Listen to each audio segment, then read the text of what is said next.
अमेठी के चुनाव की लड़ाई दिन ब दिन तल्ख होती जा रही है। एक तरफ बीजेपी प्रत्याशी स्मृति ईरानी जुबानी हमले कर रही है, तो दूसरी ओर प्रियंका गांधी कांग्रेस प्रत्याशी के प्रचार में लोगों को अपने परिवार की याद दिला रही है। दोनों तरफ से बार पलटवार का दौर जारी है।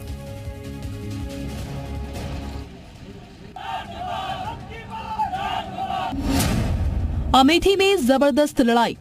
उनके शहजादों को अमेठी की जनता ने धूल चटाई, खानदान तक चली आई। मेरे पिताजी से लेकर जब तक राहुल जी सांसद थे, वो एक सच्चाई की राजनीति थी। बीजेपी की उम्मीदवार का वार।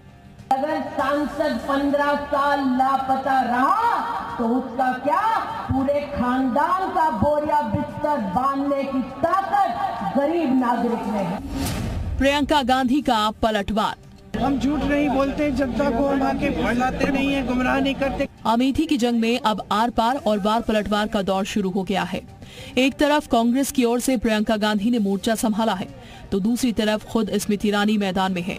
कांग्रेस प्रत्याशी के लिए मोर्चा संभालने वाली प्रियंका गांधी लोगों से अपने परिवार की दुहाई देने में लगी हैं, तो स्मृति ईरानी इसी गांधी परिवार पर अमेठी की जमीन से जुबानी हमले बोलने में लगी हैं। उनके शहजादों को अमेठी की जनता ने धूल चटाई और लोकतंत्र को ये संदेश दिया कि अगर सांसद 15 साल लापता रहा तो उसका क्या, पूरे खानदान का बोरिया बिस्तर बांधने की ताकत गरीब नागरिक में है।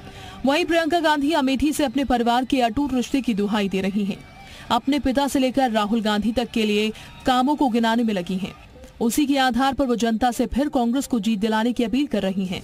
मेरे पिताजी से लेकर जब तक राहुल जी सांसद थे, वो एक सच्चाई की राजनीति थी, बहुत स्पष्ट था। हम झूठ नहीं बोलते, जनता को हम आके फैलाते नहीं है, गुमराह नहीं करते। काम के आधार पर हम बात करते थे जनता के साथ, और एक रिश्ता बना, प्रेम का, आदर का रिश्ता बना। एक तरफ बीजेपी अमेठी की सीट पर अपनी 2019 की जीत को बरकरार रखना चाहती है, तो दूसरी ओर कांग्रेस अपने पुराने गढ़ को वापस पाने की जद्दोजहद में जी जान से लगी है। अमेठी में 20 मई को मतदान होना है। उसी दिन जनता तय करेगी कि वो बीजेपी के साथ जाती है या कभी कांग्रेस के गढ़ रहे अमेठी को उसे वापस करती है। ब्यूरो रिपोर्ट, जी मीडिया।